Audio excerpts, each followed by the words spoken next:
Praise the name which is above every other name, the name of our Lord Jesus Christ, for all his mercies towards us from the day of our birth until this day.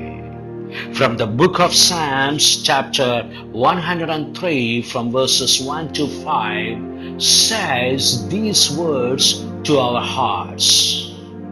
Bless the Lord, O my soul, and all that is within me, bless his holy name. Bless the Lord, O my soul, and forget none of his benefits, who pardons all your iniquities, who healed all your diseases, who redeems your life from the pit, who crowns you with loving kindness and compassion, who satisfies your years with good things, so that your youth is renewed like the eagle. Our Heavenly Father, we give you praises for your holy words.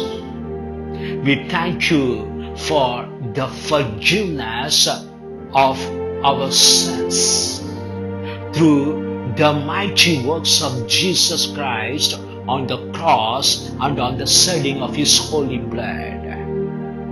We thank you that you have redeemed our lives from the lust of our eyes, and from the lust of our flesh, and from the boastful pride of our lives. We thank you through the forgiveness of our sins, you have healed all our diseases. We thank you that you crowned us with your loving kindness and compassion, so that our ears are being satisfied with good things of the Holy Spirit, so that our youth is renewed like the eagle, so that we can do all things through Christ who strengthens us. In the mighty name of Jesus Christ, I pray to the Lord our God. Amen.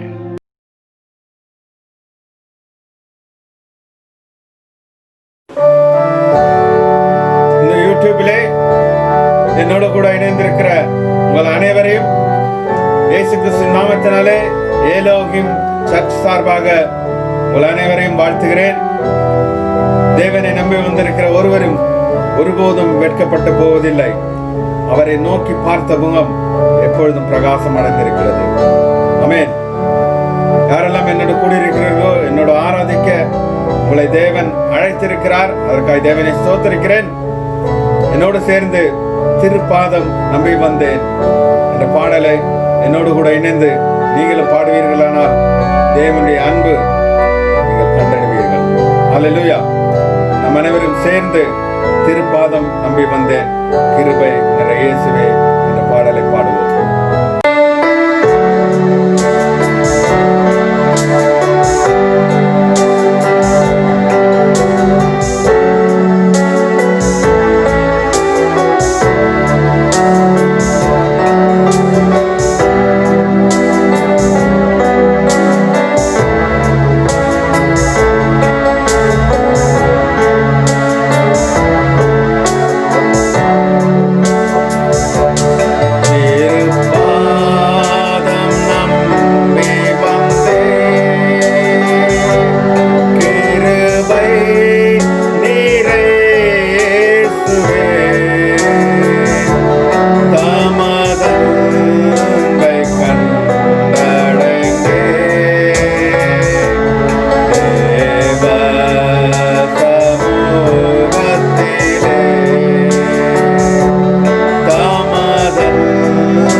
இயேசுவே உம்மை அண்டிடுவேன். எனதுள்ளம் போற்றி ஜெபித்தேன். இயேசுவே உம்மை அண்டிடுவேன். திருப்பாதம் நம்பி வந்தேன். கிருபை நிறை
Thank you, Jesus. Thank you, Holy Spirit.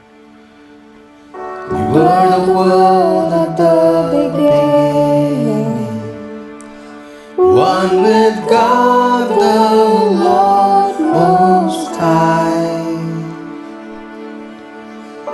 Your hidden glory in creation, now revealed in you are Christ. What a beautiful name it is. What a beautiful name it is. The name of Jesus Christ, my King. What a beautiful name it is. Nothing compares to this.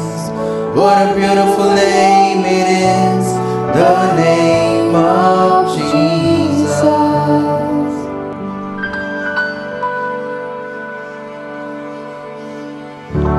You didn't want heaven without us. So Jesus, you brought heaven down. My sin was great, your love was greater. What could separate us now? What a wonderful name it is. What a wonderful name it is. The name of Jesus Christ, my King. What a wonderful name it is. Nothing compares to this. What a wonderful name it is.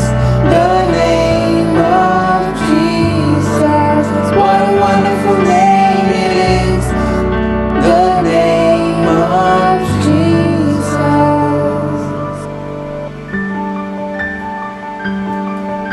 Oh, we praise your name. What a beautiful name. We give you glory. We give you honor to your name, oh God. This morning, we bless your name. We acknowledge your presence in this place, oh God. Ora bala mama.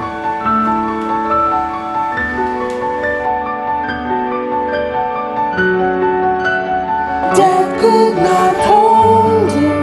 The veil tore before you. You silenced the boast of sin and grave. The heavens are roaring the praise of your glory. For you are raised to life again. You have no rival. You have no equal. Now and forever, God, you reign. Yours is the kingdom. Yours is the glory. Yours is the name above all names. What a powerful name it is. What a powerful name it is. The name of Jesus Christ, my King. What a powerful name it is. Nothing can stand against. What a powerful name it is. The name of Jesus. You have no rival. You have no equal. Now and forever, God, you reign. Yours is the kingdom. Yours is the glory. Yours is the name above all names. What a powerful name it is. What a powerful name it is. The name of Jesus Christ, my King. What a powerful name it is. Nothing can stand against. What a powerful name it is. The name of Jesus. What a powerful name it is. The name of Jesus. Father, we thank you, Lord. We give you glory. We give you glory. for your powerful name, for your wonderful name, O God. We come before your presence. The name above all names is Jesus. Hallelujah. The name above all names is Jesus. Hallelujah. In your name we have victory. In your name we have deliverance. In your name we have healing, O God, Jesus. In your name we have freedom. And we are made complete in you, Lord, O Jesus, Master. We praise you. We give you glory. We give you glory for what you are in our lives, O Lord, O Jesus, Master. Oh Father, we thank you. We thank you and bless your name. We thank you and bless your name. We thank you and bless your name, O God, O Jesus, Master. Bless the Lord, O my soul, and all that is within me. Bless his holy name. Bless the Lord, O my soul, and forget not all his benefits. Hallelujah. Yes, Lord, we thank you. We thank you. We thank you. Lord, we give you glory. We give you honor. We give you praise, O God, for your beautiful name, for your beautiful name, for your powerful name, for your victorious name. Hallelujah. We thank you, Lord. We thank you. We thank you. We thank you. We bless everyone who are gathered, O Jesus, Master, and watching us. In the name of Jesus, hallelujah. Bless everyone. Bless everyone. Bless everyone. Bless everyone. Bless everyone. Bless everyone. In the name of Jesus, in the matchless name of Jesus, we pray. Amen. Amen. Amen. Amen. Amen. Amen.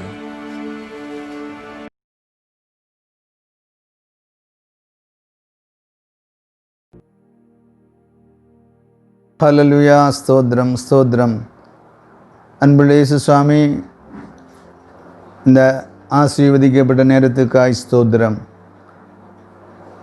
தேவனே, உம்மை நோக்கி கூப்பிடும்பொழுது 2 பேராவது 3 பேராவது நாமத்தில் எங்கே கூடுறார்களோ அவர்கள் நடுவில் இருக்கிறேன் என்று சொன்ன இயேசு சுவாமி, எங்கள் மத்தியிலே ஆவியான தேவன் அசைவாடுவதற்காய் ஸ்தோத்திரம். நன்றி ஆண்டவரே. இந்த நாளிலே நீர் எங்களோடு பேசுகிறவன் நான் அல்ல, ஆவியான தேவன்தாமே எங்களோடு பேசும்படியாய் எங்களோடு அசைவாடும்படியாய் வேண்டுகிறோம் சுவாமி. இந்த நாளிலே கொடுக்கப்பட்ட செய்தி ஆண்டவரே, கர்த்தராகிய இயேசு கிறிஸ்துவின் 2ஆம் வருகை குறித்து நாங்கள் தியானிக்கும்போது உண்மையாகவே உங்கள் வருகைக்காய் காத்திருக்க மக்களுக்கு அனுக்கிரகமும் ஆசீர்வாதம் கட்டளிடும்படியாக நாங்கள் வேண்டுகிறோம் சுவாமி. தொடர்ந்து எங்களோடு பேசும். இயேசுவின் நாமத்தில் ஜெபிக்கிறோம். ஜெபங்கள் நல்ல பிதாவே, ஆமென். Lord God, thou hast made the heavens and the earth by thy great power. Lord God, thou hast made the heavens and the earth by thine outstretched arm. Nothing is too difficult for thee. Nothing is too difficult for thee.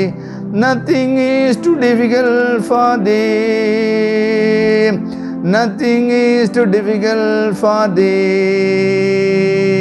O great and mighty God, great in counsel and mighty indeed. Nothing, absolutely nothing. Nothing is too difficult for thee. Nothing, absolutely nothing. Nothing is too difficult for thee. Lord God, thou hast made the heavens and the earth by thy great power. Lord God, thou hast made the heavens and the earth by thine outstretched arm. Nothing is too difficult for thee.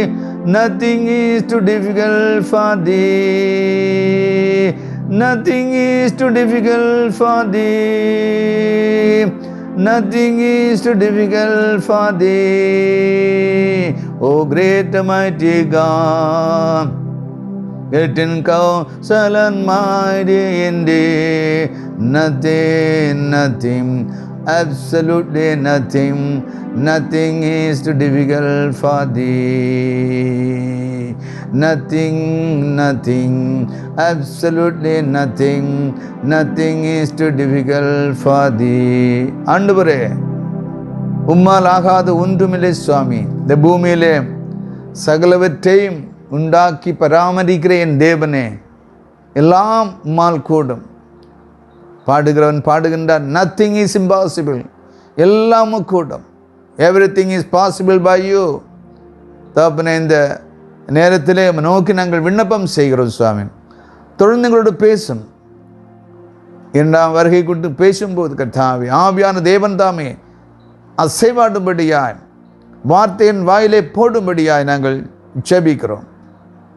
இப்பொழுது கர்த்தாவே, இரண்டாம் வருகைக்கு ஆதாரமாக வேதத்திலிருந்த பகுதியை வாசித்து நாம் தியானிக்க போகிறோம். இப்பொழுது சகரியா 14ஆம் அதிகாரம் 1 5 வசனம் வரை வாசித்து கேட்போம். இதோ கர்த்தருடைய நாள் வருகிறது, உன்னில் கொள்ளையானது உன் நடுவிலே பங்கிடப்படும். எருசலேமுக்கு விரோதமாக யுத்தம் பண்ண சகல ஜாதிகளையும் கூட்டுவேன். நகரம் பிடிக்கப்படும், வீடுகள் கொள்ளையாகும், ஸ்திரீகள் அவமானப்படுவார்கள்.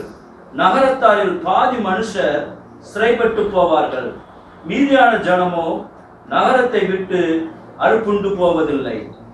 கர்த்தர் புறப்பட்டு யுத்த நாளிலே போராடுவது போல் அந்த ஜாதிகளோடு போராடுவார். அந்நாளிலே அவருடைய பாதங்கள் கிழக்கே எருசலேமுக்கு எதிரே இருக்கிற ஒலிவமலையின் மேல் நிற்கும். அப்பொழுது மகா பெரிய பள்ளத்தாக்கு உண்டாகும்படி ஒலிவமலை தன் நடு மையத்திலே கிழக்கு மேற்காய் எதிராக பிளந்து போம். அதனாலே ஒரு பாதி வடபக்கத்திலும் ஒரு பாதி தென் பக்கத்திலும் சாயும். அப்பொழுது என் மலைகளின் பள்ளத்தாக்கு வழியாய் ஓடி போவீர்கள். மலைகளின் பள்ளத்தாக்கு ஆக்சால் மட்டும் போகும். நீங்கள் யூதாவின் ராஜாவாகிய உசியாவின் நாட்களில் பூமி எதிர்ச்சிக்கு தப்பி ஓடினது போல் ஓடி போவீர்கள். என் தேவனாகிய கர்த்தர் வருவார், தேவர்களுடைய எல்லா பரிசுத்தவான்களும் வருவார்கள். ஆமேன். இப்பொழுது வாசித்து கேட்ட வேத பகுதி கர்த்தராகிய இயேசு கிறிஸ்துவின் இரண்டாம் வருகை குறித்து சொல்லுகிறது. இயேசு கிறிஸ்துவின் முதல் வருகை என்ன? இயேசு கிறிஸ்துவின் இரகசிய வருகை தான் முதல் வருகை. அந்த நாளில் இயேசு கிறிஸ்து தம்முடைய பரிசுத்தவான்களோடு கூட மத்தியவானில் வந்த பொழுது உலகத்தில் யாரும் உம்மை பார்க்கவில்லை. ஏனென்றால் இரகசிய வருகை, சீக்ரெட் கம்மிங். பரிசுத்தவான்கள், உமக்காக காத்திருக்கிற பரிசுத்தவான்கள், கிறிஸ்துவுக்குள் மரித்தவர்கள் மட்டுமே உம்மை கண்டார்கள். ஆனால் இரண்டாம் வருகையிலே உலகத்திலுள்ள சகல ஜனங்களும் காண்பார்கள் என்று சொன்னால், கர்த்தராகிய இயேசு கிறிஸ்து இரகசிய வருகைக்கு பிறகாக கிரேட் ட்ரிபுலேஷன், பெரிய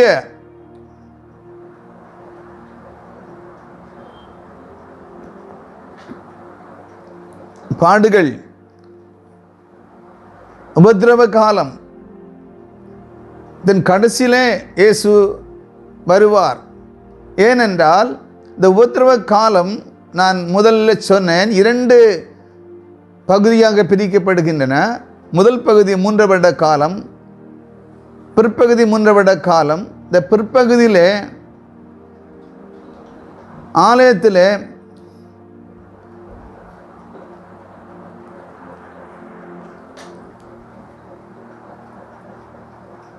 அந்தி கிறிஸ்து அங்கே உருவங்களை படைத்து அங்கே உருவாக்கி அங்கே வழிபடுவார்கள். இதை யூதர்கள் விரும்பவில்லை. அவர்களோடு சேர்ந்த ஒப்பந்தத்தை முறித்து கொண்டார்கள். யூதர்கள் அந்தி கிறிஸ்துவோடு செய்த ஒப்பந்தத்தை முறித்துவிட்டு அவருக்கு எதிராக போர் செய்ய ஆரம்பித்தார்கள். அந்த இரண்டாம் பகுதி மகா உபத்திரவ காலம். அந்த உபத்திரவ காலம், அந்த 3 வருட காலம் அந்தி கிறிஸ்துவுக்கும் யூதர்களுக்கும் போர்கள் நடந்தது. அந்த போரில் அநேகர் மடிந்து போகிறார்கள், அநேகர் மலைகளுக்கு ஓடி சென்றார்கள். ஏதோம் மற்றும் மோவாப் மலைகளுக்கு சென்றார்கள். அந்த 2 பிரதேசம் என்று சொன்னால் எகிப்து தேசம், யோர்தான் மலை பிரதேசம் மற்றும் அரபு நாடுகள். அந்த இடத்துல போய் அங்கே போன மக்கள் அங்கே தங்கியிருந்தார்கள். அவருக்கு வேண்டது எல்லாவற்றையும் தேவன் அவருக்கு ஆயத்தப்படுத்தி கொடுத்தார்கள் என்று பார்க்கின்றோம். அந்த யூதர்கள் கூட்டமாக சென்ற பொழுது உருப்படியாக பேசும்போது ஒரு ஸ்திரீ என்று சொல்லி வாசிக்கிறோம். அந்த ஸ்திரீ கர்ப்பந்தரித்து ஒரு மகனை, ஆண் பிள்ளை பிரசவிப்பாள் என்று சொன்ன அந்த பிரசவிக்கிற அந்த பிள்ளைகள் தான் 1,44,000 யூதர்கள். அவர் பிற்காலத்திலே அவர்கள் இரத்த சாட்சியை மறிக்கிறார்கள். இதை நான் கடந்த செய்தியிலே சொன்னேன். இப்பொழுது இவர்கள் தேவனுடைய பிள்ளைகளை துன்புறுத்தினார்கள், பெரிய கொடுமைக்குள்ளாக்கினார்கள். ஊசியா ராஜாவின் காலத்தில் ஏற்பட்ட போல பெரிய அதிர்ச்சிகள், பூமி அதிர்ச்சிகள், பல துன்பங்கள் நடந்ததை பார்க்கின்றோம். ஆகவே இந்த ஜனங்கள் மிகவும் கஷ்டத்துக்குள்ளானார்கள், சமாதானம் இல்லை. ஆகவே அந்த நாட்களில் 2 கட்சிகளாக பிரிந்தார்கள். அந்தி கிறிஸ்து, கள்ள தீர்க்கதரிசிகள், கள்ள போதர்கள் மற்றும் அவர்களை வெறுக்கிற மக்கள் ஒன்றாக சேர்ந்து ஒரு பக்கமாக ஒரு கட்சியாக பிரிந்தார்கள். மறு கட்சி என்று சொல்லும்போது இயேசு கிறிஸ்துவின் பிள்ளைகள் யூதர்களும் அவர் ஒரு பக்கமாக திரிந்து அவர்கள் யுத்தம் செய்தார்கள். இந்த யுத்தம் செய்த இடம் அர்மகதோன். இந்த இடத்துக்கு பேர் மெகிதோ மவுண்ட் அல்ல மவுண்ட் மெகிதோ. மெகிதோ என்ற இடத்தின் பேர் தான் அது எபிரேய மொழியிலே அர்மகதோன் என்று சொல்லப்படுகிறது. இந்த அர்மகதோன் அந்த இடத்துல பல யுத்தங்கள் நடந்ததாக நாம் வாசிக்கிறோம். அர்மகதோன் என்ற பகுதி பல யுத்தங்கள் பழைய ஏற்பாட்டு காலத்திலே எகோஷபாத் மலை என்றும், மெகிதோ என்ற மலை என்றும், எஸ்டலோன் என்ற மலை என்றும், கெத்ரோன், ஜெஸ்ரில் என்ற பல பெயர்களால் அறிவிக்கப்பட்டது. அந்த தேசத்திலே அந்த இடத்திலே பல யுத்தங்கள் நடந்து பார்க்கின்றோம். தாவீது கோலியாத்தோடு யுத்தம் செய்த இடம்தான். சாம்சன் பெலிஸ்தரோடு யுத்தம் செய்த அந்த இடம்தான். கிதியோன் மீதியானோடு யுத்தம் செய்த இடம்தான். அப்போது பல யுத்தங்கள் அந்த அர்மகதோன் என்ற இடத்தில் நடந்தது. ஆகவே அந்த இடத்திலே கூடி வந்தார்கள். கூடி இஸ்ரவேலோடு போராடும்போது பல முறை அவர்கள் தோற்கடிக்கப்பட்டார்கள். ஆனால் கடைசி தருவாயில் யூதர்கள் அந்திகிறிஸ்துவோடு போர் செய்யும் பொழுது அவர்களுக்கு அந்த நேரத்தில் உதவி செய்வதற்காக கர்த்தர் இயேசு கிறிஸ்து மேகங்களில் சேனைகளோடு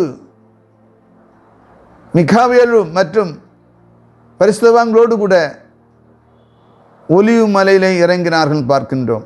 அது எருசலேமினுடைய கிழக்கு பகுதியின் ஆப்போசிட், அந்த எதிர்கால நிற்கின்ற அந்த ஒலிவு மலை. இந்த ஒலிவு மலை இறங்கி பாதம் படும்பொழுது அந்த ஒலிவு மலை 2ஆக பிரிந்து பார்க்கின்றோம். கிழக்குக்கும் மேற்குக்கும் ஒரு பெரிய பள்ளம் ஏற்பட்டது. அந்த பள்ளத்தாக்கு ஏறத்தாழ பார்க்கும் 180 மைல் தூரமாக இருந்தது. அந்த இடத்திலே உலகத்தில் காண்கின்ற அனைத்து மக்களும் 2ஆக பிரிந்து இஸ்ரவேலோடு கூட யுத்தம் செய்த பொழுது இயேசு இஸ்ரவேல் மக்களோடு சேர்ந்து அந்த அந்திகிறிஸ்து மக்களோடும் கள்ள தீர்க்கதரிசிகளோடும் பிசாசோடும் போராடி யூதர்களுக்கு வெற்றியை தேடி கொடுக்கிறார். இதுதான் 2ஆம் வருகை, பகிரங்கமாக வருகை. 2ஆம் வருகை என்று சொல்லி பப்ளிக் கமிங். பரஸ்யமாக பகிரங்கமாக இயேசு உலகத்தில் இரண்டாம் வருகை. இந்த வருகையின் நோக்கம் என்னவென்றால், யுத்தத்திலே ஜாதிகள் எல்லாம் முறியடிக்கப்பட்டார்கள், தோற்கடிக்கப்பட்டார்கள். ஜாதியின் காலம் முடிந்தது. இரகசியமாக முதல்ல வந்த இயேசு கிறிஸ்து இரண்டாம் வருகையில் பகிரங்கமாக வந்தார். அந்த நாளில் அனைத்து மக்களும், உலக மக்கள் அவரை கண்ணால் பார்க்கிறார்கள். இதை 1460 வருடங்கள் முன்னதாக யோபு இந்த காரியத்தை தீர்க்கதரிசனமாக உரைத்திருக்கிறார். யோபின் புஸ்தகம் 19ஆம் அதிகாரம் 25, 26, 27 வசனங்களை வாசிக்கும்போது நாம் வாசிக்கலாம். யோபின் புஸ்தகம் 19ஆம் அதிகாரம் 25, 26, 27 வசனங்களை வாசிப்போம்.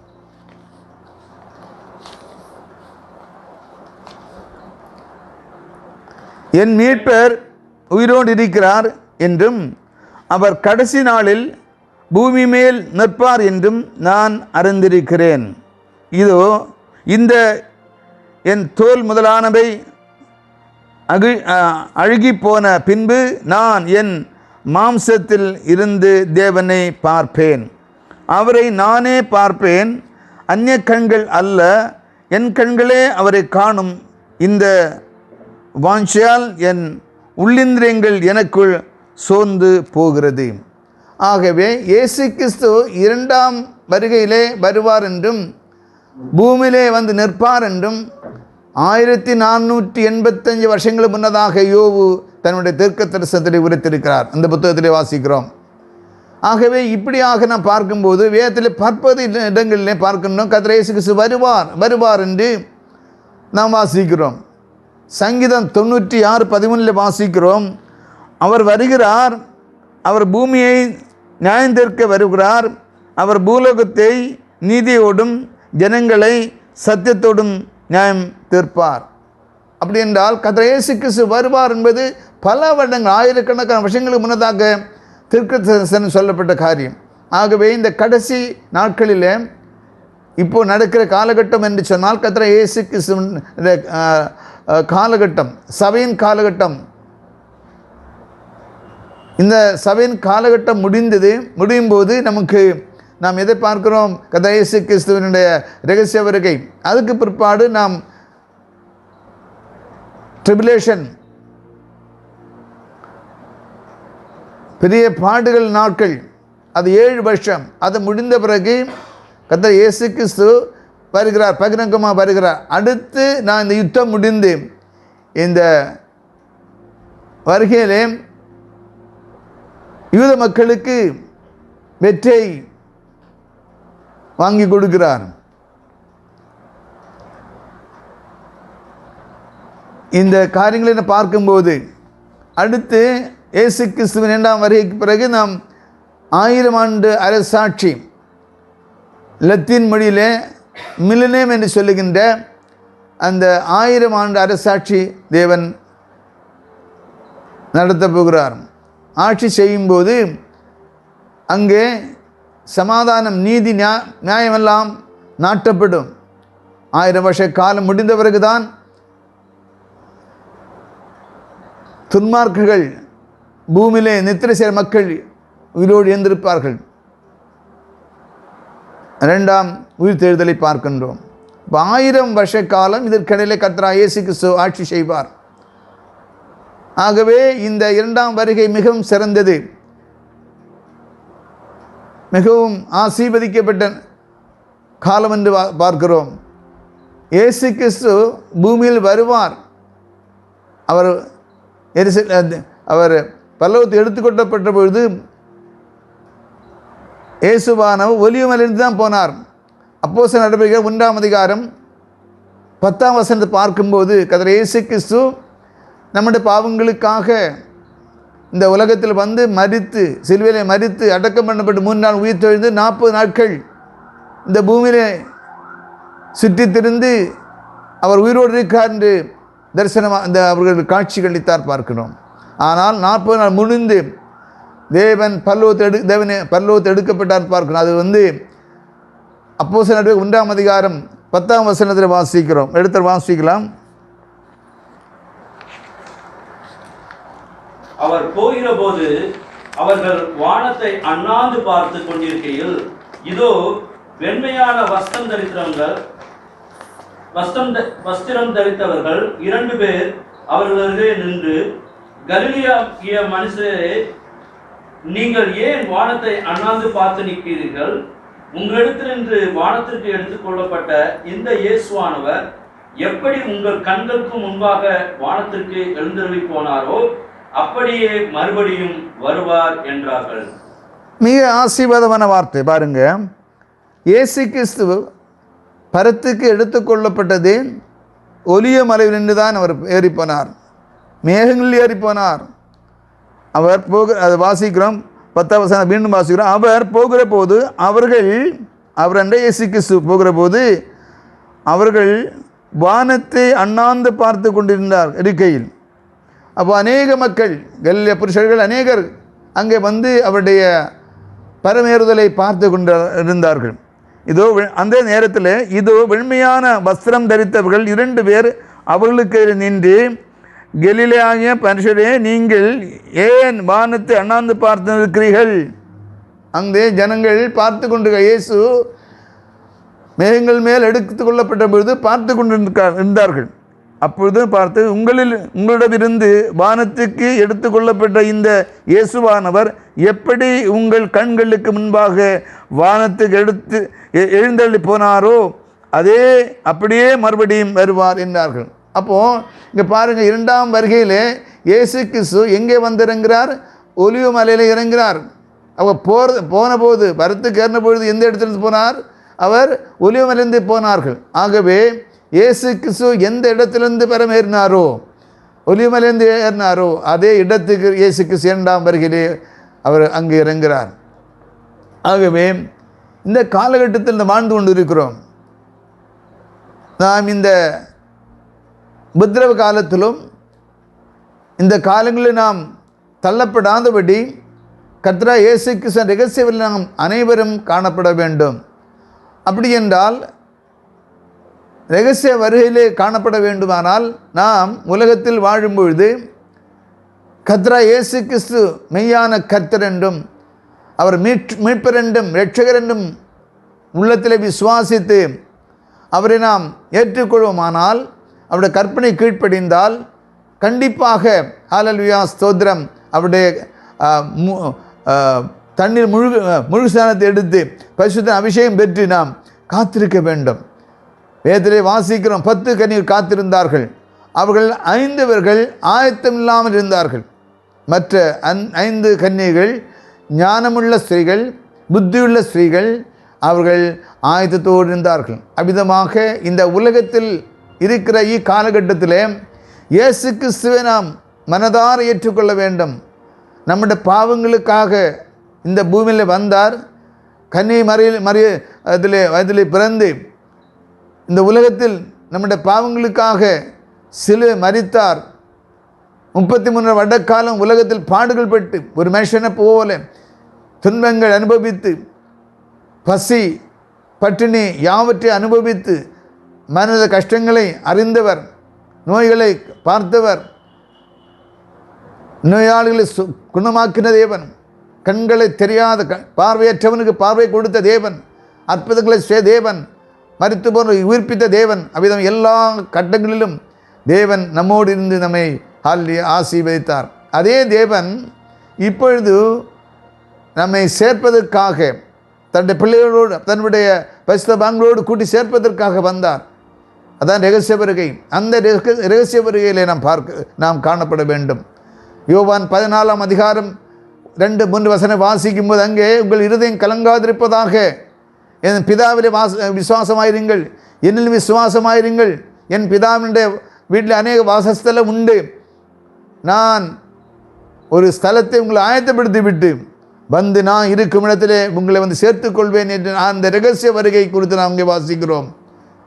1 தெசலோனிக்கர் 4ஆம் அதிகாரம் 16-17 வசனங்களை 18 வாசிக்கும் போது, கர்த்ததாமே ஆரவாரத்தோடும் பிரதான தூத சத்தத்தோடும் தேவை காலத்தோடும் வானத்திலிருந்து இறங்கி வருவார், மத்திய வருவார். அப்பொழுது கிறிஸ்துவுக்கு மரித்தவர் முதலாக எழுந்திருப்பார்கள். பிறகு உயிரோடு இருக்க நாம் மறுரூபமாக்கப்பட்டு அவரை எதிர்க்கும்படியாக நாம் வானத்தை எடுக்கப்படுவோம் என்று பேசுகிற வாசிக்கிறோம். ஆகவே அங்கு தேவனோடு இருந்து 7 வருட காலம் பரலோகத்தில் நாம் வாழ்ந்துவிட்டு அந்த அந்த உபத்திரவ காலத்தை முடித்து நாம் இயேசு 2ஆம் வருகையில் வரும்பொழுது நாம் அவரோடு கூட வரப்போகிறோம். ஆகவே என்னை கேட்கிற அன்பு சகோதரனே, சகோதரி, இந்த காலங்கள் கடந்து போகிறது. காலங்கள் நடக்கிற சம்பவங்களை பார்க்கும்போது கர்த்தருடைய வருகை, ரகசிய வருகை அடுத்து நாம் பார்க்கும்போது பெரிய ஒரு அற்புதமான காரியம் என்றால் இயேசு கிறிஸ்துவின் 2ஆம் வருகை, இயேசு கிறிஸ்துவின் ரகசிய வருகை. அந்த ரகசிய வரையில் நாம் காணப்பட வேண்டும். அந்த ரகசிய வரையில் நாம் பரிசுத்தவான்கள் மட்டுமே அவரை காண முடியும். ரகசியமாக இருக்கிறவர் உலக மக்கள் பார்க்க முடியாது. ஆனால் 2ஆம் வருகையிலே உலக மக்கள் அனைவரும் காண்பார்கள். இயேசு வருவார், நாம் அவரோடு வரப்போகிறோம். இயேசுவுக்குள் மரித்தவர்கள் இயேசுவோடு கூட வாழ்வோம். இந்த 2ஆம் வருகைக்கு பிறகாக நாம் 1000 ஆண்டு அரசாட்சியின் குறித்து நாம் பார்க்க போகிறோம்.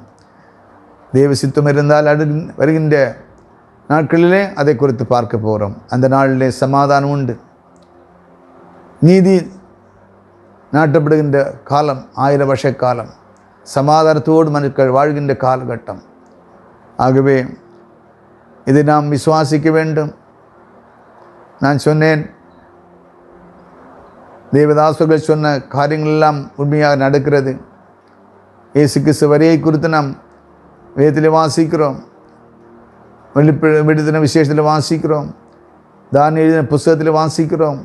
அப்போது எல்லாம் தீர்க்கதரிசனம் நிறைவேறி கொண்ட காலகட்டத்தில் இந்த தீர்க்கதரிசனமானது இயேசு கிறிஸ்து 2ஆம் வருகையானது உண்மையாகவே நடக்கப் போகிறது. அதை பார்க்க போகிறோம். அந்த வார்த்தை அந்த வசனத்தினால் நாம் ஆசீர்வதிக்கப்படுவோம். ஹல்லேலூயா, ஸ்தோத்திரம். தேவன் நம்மை ஆசீர்வதிப்பாராக. ஆமேன். இப்பொழுது ஒரு பாடலை பாடிவிட்டு இந்த இந்த செய்தியை நான் முடிக்க விரும்புகிறேன். ஹல்லேலூயா, ஸ்தோத்திரம், ஸ்தோத்திரம். ஹல்லேலூயா, ஸ்தோத்திரம். அன்பே என் இயேசுவே, ஆருயிரே, ஆட்கொண்ட என் தெய்வமே. அன்பே என் இயேசுவே, ஆருயிரே, ஆட்கொண்ட என் தெய்வமே. உம்மை நான் மறவேன், உமக்காய் வாழ்வேன். உம்மை நான் மறவேன், உமக்காய் வாழ்வேன். அன்பே என் இயேசுவே, ஆருயிரே, ஆட்கொண்ட என் தெய்வமே. வாழ்வோ சாவோ எதுதான் பிரிக்க முடியும்? வாழ்வோ சாவோ எதுதான் பிரிக்க முடியும்? அன்பே என் இயேசுவே, ஆருயிரே, ஆட்கொண்ட என் தெய்வமே. தாயை போல் தேற்றினீ, தந்தை போல் அணைத்தீர். தாயை போல் தேற்றினீ, தந்தை போல் அணைத்தீர். அன்பே என் இயேசுவே, ஆருயிரே, ஆட்கொண்ட என் தெய்வமே. அன்பே என் இயேசுவே, ஆருயிரே, ஆட்கொண்ட என் தெய்வமே. உம் சித்தம் நான் செய்வேன், இதுதான் என் உணவு. உம் சித்தம் நான் செய்வேன், அதுதான் என் உணவு. அன்பே என் இயேசுவே ஆருயிரே, ஆட்கொண்ட என் தெய்வமே. அன்பே என் இயேசுவே ஆருயிரே, ஆட்கொண்ட என் தெய்வமே. நண்பர்களே, இயேசு சுவாமி இந்த அருமையான நேரத்துக்காய் ஸ்தோத்திரம். இயேசு கிறிஸ்து இரண்டாம் வருகை குறித்து சுருக்கமாக நாங்கள் தியானித்தோம் ஆண்டவரே. இதனுடைய பல பகுதிகள் வேதத்தில் உண்டு, அதெல்லாம் வாசிப்பதற்கு நேரம் இல்லாதபடினால் இந்த சுருக்கமாக இயேசு கிறிஸ்து இரண்டாம் வருகை குறித்து நாம் யோசித்தோம். தகப்பனே, என்னை கேட்கின்ற பிள்ளைகளை ஆசீர்வதிப்பீராக. இந்த நாளை நீ தந்தபடியால் உமக்கு ஸ்தோத்திரம். எங்களை ஆசீர்வதியும். இந்த உலகத்தில் இன்றைக்கு நடக்கின்ற காரியங்கள், அந்த COVID-19 என்ற நோய் அகில உலகத்தில் ஆண்ட பரவி லட்சக்கணக்கான மக்கள் இழந்து ஆண்டவரே மரித்து போகிற காலகட்டத்தில் இருக்கிறோம் சுவாமி. சமாதானம் இல்லை, மக்கள் தத்தளிக்கிறார்கள்.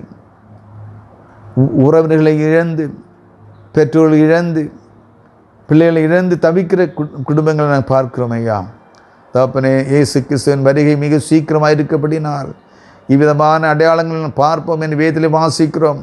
கொடுமையான நோய்கள் வரும், பஞ்சங்கள் வரும், பட்டினிகள் வரும், தேசத்திலே சமாதானம் இராது, மக்கள் தவிக்கிறார்கள், பாவங்கள் பெருகிக் கொண்டிருக்கிறதை பார்க்கின்றோம். உலகத்தை எங்கே பார்த்தாலும் மக்கள் அராஜகமாக நடக்கிறார்கள். நீதி இல்லை, நேர்மை இல்லை. ஜனம் பாவத்தில் மூழ்கி வாழ்கிறார்கள். பொல்லாங்கன் தன்னுடைய பொல்லாங்கனை ஆலயாஸ்தோதம் பார்க்கிறோம். மிதமாக பொல்லாத காலத்தில் இருக்கிறோம். இந்த நாட்களில் எங்களுக்கு ஒரு சமாதானம் தர வேண்டும் ஐயா. கோவிட் இந்த நோயை நீ குணமாக்கும்படி செபிக்கிறோம். தேசத்தில் அதற்காக பாடுபடுகின்ற பிள்ளைகள் உண்டு. தேச தலைவர்கள் அவர்களுக்கு ஞானத்தை கொடும். சமாதானம் இருக்கும் இல்லாத பிள்ளைகளுக்கு சமாதானத்தை கொடும். நோயினால் வாதிக்க பிள்ளைகளுக்கு விடுதலை கொடும். தகப்பனே, நாங்கள் செபிக்கிறோம். தேவனே, ஜனங்களை கண்ணோக்கிப்பார், இரக்கம் காட்டும் விதமாக இந்த காலங்களிலே தேவனை தேடுற மக்கள் தேட வேண்டும், நோக்கி கதற வேண்டும், பாவங்களை அறிக்கையிட்டு விட்டுவிட வேண்டும். அப்பொழுது தேசத்திலே ஐஸ்வர்யத்தையும் க்ஷேமத்தையும் கட்டளையிடுவீர் என்று வேதத்திலே வாசிக்கிறோம். 2 நாளாகமம் 7:14 வாசிக்கிறோம்.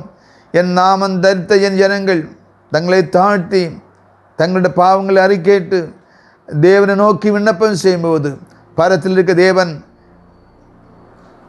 ஜெபத்தை கேட்டு தேசத்தை க்ஷேமத்தை கட்டளையிடுவீர் என்ற விதமாய் தகப்பனே, இந்த ஜனங்கள் நோக்கி கதற வேண்டும், நோக்கி பாவங்களை அறிக்கையிட்டு விட்டுவிட வேண்டும்.